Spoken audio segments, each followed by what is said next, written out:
welcome back. We will now be taking a look at the stories that made it to the front page of select national newspapers this morning, and as it's a culture, we'll begin with the Daily Trust. The major story here on the Daily Trust reads, Uba Sani, El-Rufai differ over Tinubu.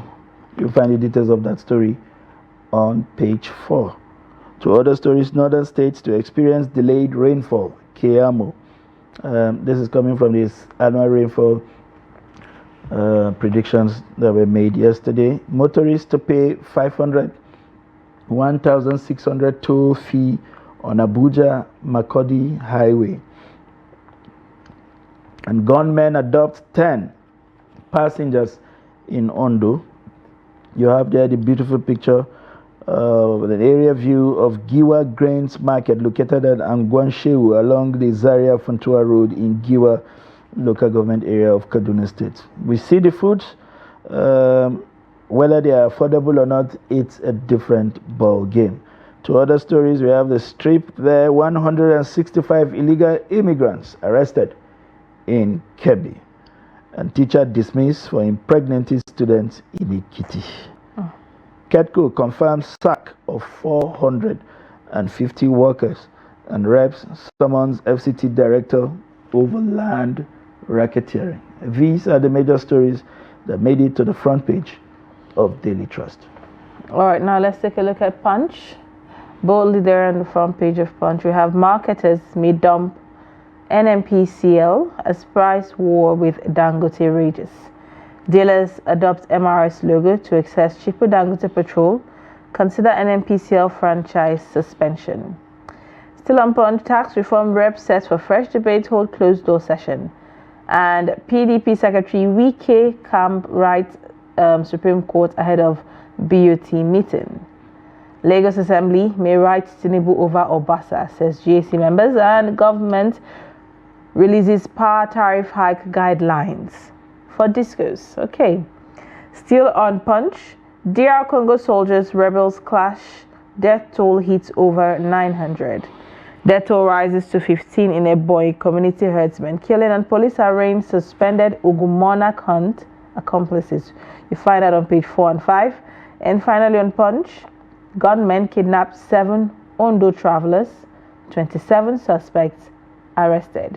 Now, these are the stories we have on the front page of Punch. Do well to grab yourself a copy and keep yourself informed. We'll move on to New Nigerian. With the major story, Kaduna residents groan over blackout blackouts enters day 3 rather. Kaduna Electric Union trade blames.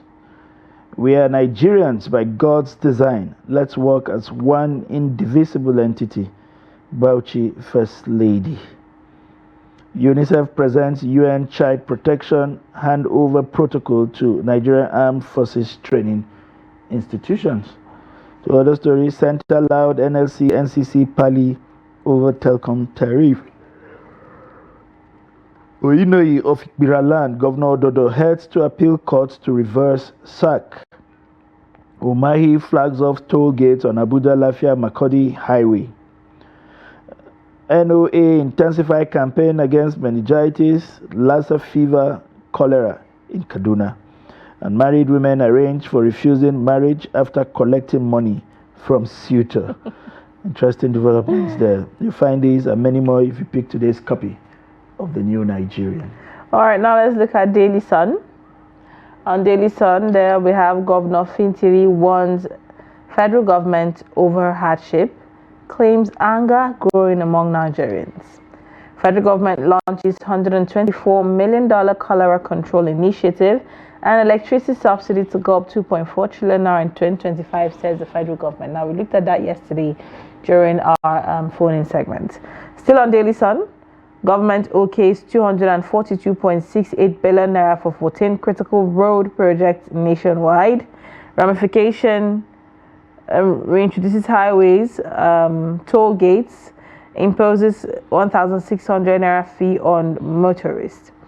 Court orders final forfeiture of 1.1 billion naira, $392,000 recovered from ex-First Bank's staff to federal government.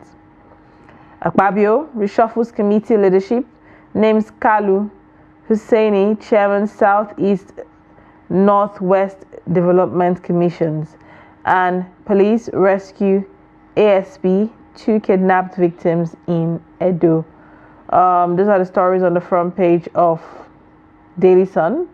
Do well to grab yourself a copy to keep yourself informed. We'll move on to the Guardian newspaper this morning. FG, NERD, CMDs, others bicker over state of health sector and good rating. 4 oil firms post 386 billion profit amidst uncertainty and security concern. 2 other stories. First Lady donates 100 million to Niger tanker explosion victims. Visit IBB and Abdul Salami. PFN declares national rebirth, vows to expose corrupt leaders. And World Cancer Day, FG to explore health insurance for cancer. Mo Abudu showcases Nigeria's creative economy with Niger Creates in London. She's there in a group photograph with the Vice President on the front page. And Senate threatens to arrest IGP, Customs CG, FIRS, NNPCL, and Central Bank heads over audit snub. Interesting. Who would arrest the arrester? Let's see how that unfolds. APC malls indirect primaries ahead of Anambra gubernatorial polls. And GAC meeting ends in deadlock as parties disagree on Obasa's faith. And the FCC arranged 11 Chinese for alleged cyber frauds and others. These are the stories that made it to the front page. All right, we now have joining us via Zoom the former director of news at the Voice of Nigeria, Mr. Ben Shaman. It's a pleasure to have you join us this morning. Thank you, Sunday. Thank you, Lillian. I'm not sure what is happening. The last time we had you were not putting on your very celebrated red cap. Today you have also decided to jettison those caps. I hope we are not. This is not communicating something. I hope you are not rebelling against our cultural institutions. No, not at all. The circumstance in which I found myself now, truly I'm in the hospital. Okay. So let's just leave it that way. Okay. We'll leave it that way, but we are still going. Your first shot would be around developments around your state, between your immediate past governor and the current one, Kaduna State. Uba Sani, El-Rufai differs over Tinubu. They've been throwing words at each other over the performance of this government. Some describe it as a distraction from governance.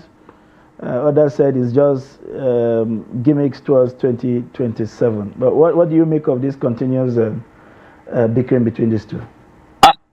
I think it's both. It's a kind of a distraction. It's also a launching path. Is the runway to 2027. So it is an airport as far as I'm concerned.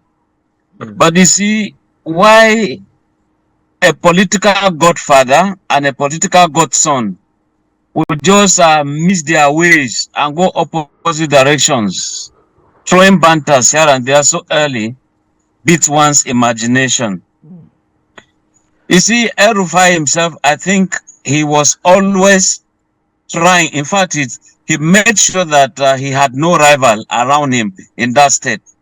Recall that when you had this Yoruba Lawn Tennis Club lectures, he was guest lecturer at a point. When he was invited in Lagos, he was blaming Lagosians for not dealing with one particular godfather who is busy throwing his weight around, installing governors and all that stuff. So he said in his own case in Kaduna State, he had finished with Namadi Sambo, he had finished with Ahmed Makarfi. He was the only king around. So he was imploring Lagosians to do same. Now, even though he didn't mention anybody, but we can infer who he was referring to. So that same godfather, that same person today, At the point you felt you should join him in terms of politics, you fell apart. You are now trying to also pull, you said you participated in ensuring that Ahmed Tinubu came to power. You want to pull that carpet where he seated, including the seat, or what is it? So when again you said the governor, as we have today, is merely playing pranks. He's not a strong supporter of Tinubu. I think it's just to kind of knock the governor's head against that of the president. So I think Nigerians are wise and wiser too. They can decipher what is good and what is bad. It's not for El-Rufai to determine for Kaduna State, for Nigerians, where to be. If he's pulling out of APC, he should do he should do so. If he's returning to PDP, well, he's there. He returns to meet the rivals, a kind of left. If he's going to Labour, I mean, remember his antecedents in Anambra. He would meet Peter Obi when elections were on there. From nowhere, El-Rufai landed in Enoka, and he was marching the streets. At the point, police said, look, you don't have a mandate to be here. You are not a voter. You are nothing. He just said, look, as a Nigerian, he could move anywhere. So quite a lot of interesting developments around El-Rufai as we have right now. And also remember, this was the man who was also saying that foreign observers should stay clear of Nigeria. If not, he said, look, there are body bags that will be used, I mean, to take them back to their various countries. I think for a good Democrat, we ought not to have had such statements from El-Rufai. And Kaduna State, please, let us simply shine our eyes. The musician will say, shine your eye. It is time for us to just know who is who. And I can see that Uba Sani is taking Southern Kaduna along. This was a thing El-Rufai never did. You know, all you do was warning. In a democracy, if the people are not with you, try to find out why they are not with you and give them the best. When McCarthy was trying his best for Southern Kaduna, at the point he was even nicknamed John in Nigeria. So we are seeing that there is this rural transformation taking place now because of Uba Sani. So very soon, maybe from Uba, they may call him Eben because he's aligning with the South. We are just human beings. Everybody was born with his own fundamental human rights, inalienable human rights. The opportunity to touch another very pressing development on the front page. NIMET, in his seasonal reportage, said a lot of things, talked about flood, but more importantly, that there will be delayed rainfall in the north and there will be early cessation of rain. Something similar to what we saw in 2014. How critical is this forward guidance? What should relevant stakeholders in the north, the governors, alongside with farmers and all the relevant agencies, be doing to ensure that this prediction does not, or rather that we do not make the kind of mistake we made last year by not taking advantage of this early warning to do things differently and get a good result? Yeah, you see, Sunday, to many people, their belief is that as they reach the river, they'll just know the modality of crossing, whether to fly, to swim, to walk through, and all that. It's not the best. This is scientific, as you have been told the rains will be late, so you should get set. And when they come, the rain will also go very early. What does that entail? What about the flood system? And that's why people have always been saying, before the floods, if the rainy season comes, this is dry season, we ought to have been seeing quite a lot of farming activities here and there. But it's when the year is ending that you begin to hear that they spend so on agriculture.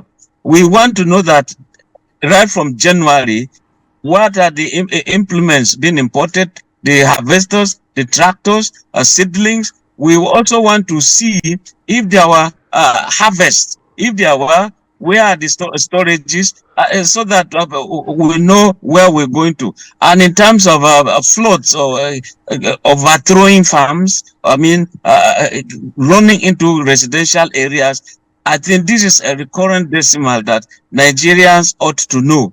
We should not always be waiting for government. Even though I tend to fault the fact that it's announced by the Minister of Aviation, he's not an expert in that. He ought to have left the DG Nemeth, who is an expert, to give us those stories. Because I'm sure if questions, professional questions, were to be thrown to him, he's a lawyer, and even though he's Minister of Aviation or Aeronautic Development, I think that when it comes to technical issues like this, we should allow the technocrats to handle. So the DG of Nemeth ought to have spoken, and not the DD, and not the minister. But all the same, the warnings, let us take them serious in terms of environmental hazard, degradation, and of course, we don't know what is going to happen. The Labro Dam in the Cameroon, their yearly release of excess water. How will that enter from Adama, Taraba, Benue, enter Kogi, Adama, Anambra, down to the creek areas? These are always seasons where we have losses, great ones, and we are not harvesting this water to use for dry season farming. All right, thank you very much there.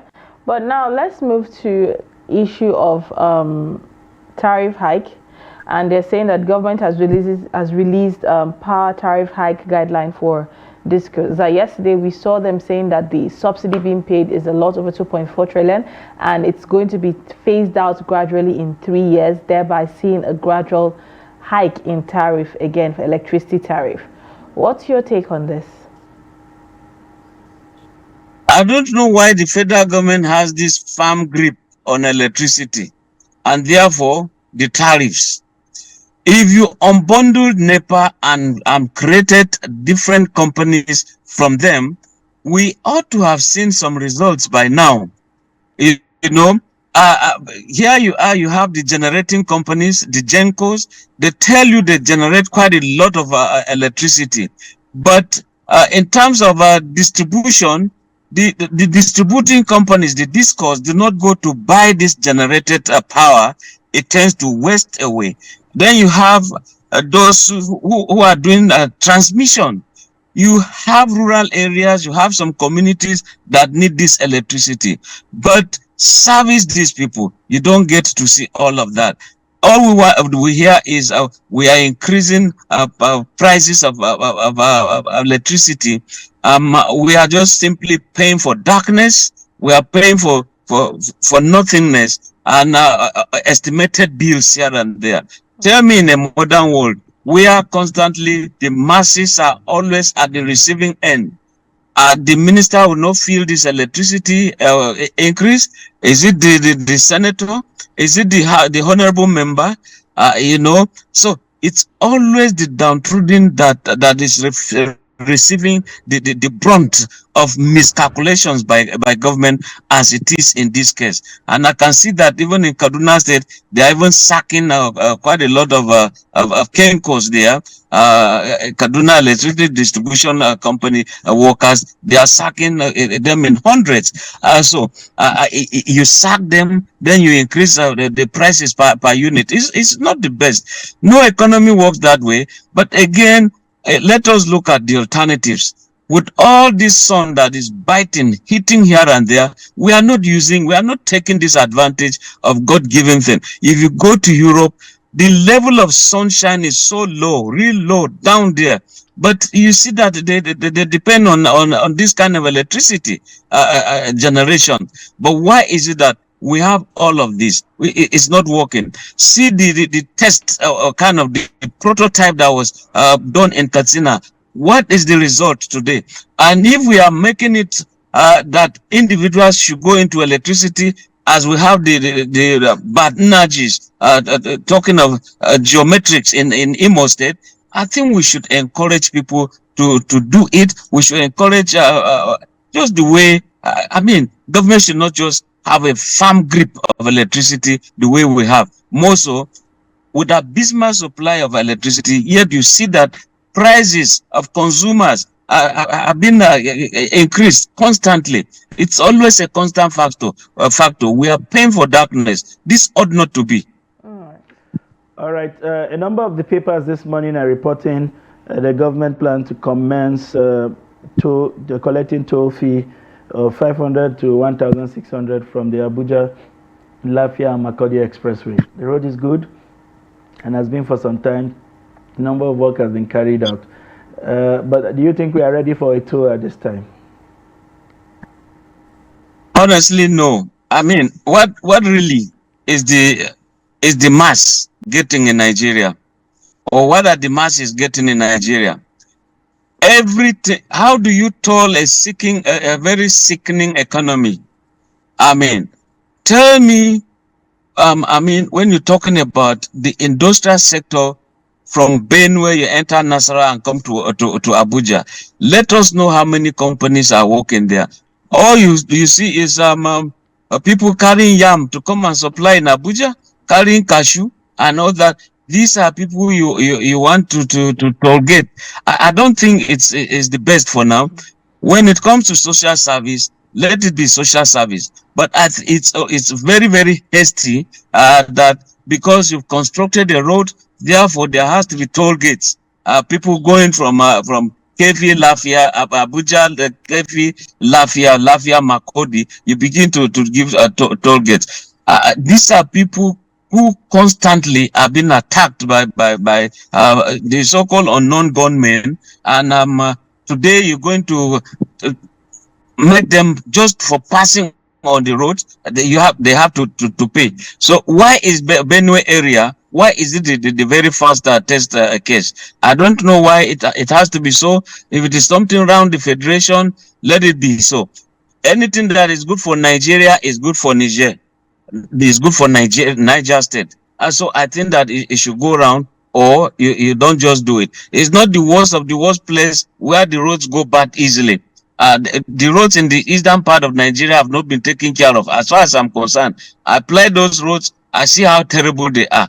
So if you toll this gate and you use the money to a kind of intervene in terms of making the roads better, let's start from the eastern part of the country, make their roads good. Then you can do the toll gate. But you go there, all you see is that roadblock checked by police, checked by civil defense, VIO, the military, and all that stuff.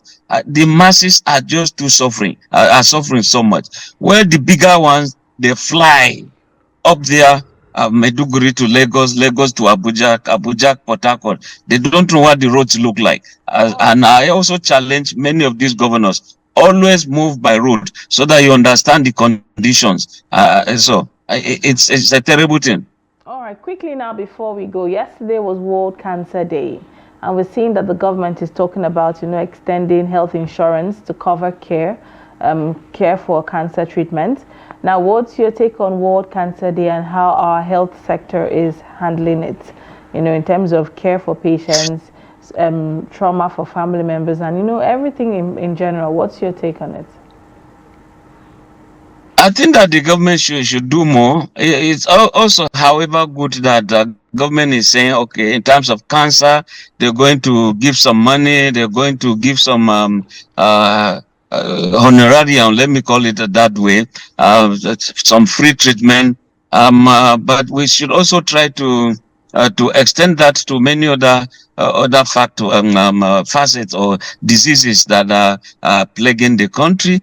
Hypertension is real when it comes to people who, pensioners. Malaria is still a very serious matter. But yes, it's nice to have a day like Cancer Day, and it's good for the federal government to say, okay, this is what we're going to give Nigeria. Kudos to them. But I still ask this question: when we had this coronavirus, there were strict, very serious movement, except those on essential services. And that was the time a plane came from China, landed, and it was cleared what those people came for. We don't know. Today they've disappeared into oblivion. What did they come to do? It's a thing that we ought to know. And within that period too, federal government decided to set up a kind of money. They said all science-oriented researches when it comes to diseases. This is a pool of money. Apply for it, work for it. Now, by way of stopgap, since coronavirus came and left, what is the situation? Okay. Ministry of Health should brief everyone, let us know these are the breakthroughs. And many diseases have been coming and they are always with us. We have not had anything. And so we also call on the National Assembly to do the needful. They have the duty of oversight function. Then the press too. Let me also point out one finger to my professional colleagues. We should also do a searchlight. Let's see what is happening. So Sunday and Lillian, the ball is in your net, in your court. What is happening? Let's join hands and find out what has happened to that money. All right, thank you very much. The capless analyst for the day. I think I prefer to see your chieftaincy attire. You're looking slightly okay. But since you're okay, maybe I'm looking younger today. I'll try to wear my cap. All right. Thank you very much as always for finding time to be part. Thank you for having me.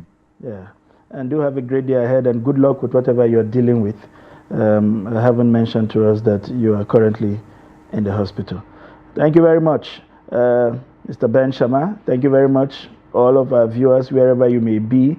And thank you for all those who took the pain and the time to call in, from Maiduguri to Port Harcourt to Niger to Ogun to Oshun and wherever you may be located, and to Gombe State. Your contributions to our show today was invaluable. I'm sure we have educated ourselves and we have also learned from the contribution of others. We will do this again tomorrow with your support and cooperation. I am Sunday Michael Ogo. And I am Lilian Okazi. We'll do this again tomorrow, like Mrs. Sanders said. Same time, we'll be here for more on Daybreak. At the top of the hour, having sports, we'll have business, and we'll also have our news. So stick around, there's a lot more to come. Bye for now.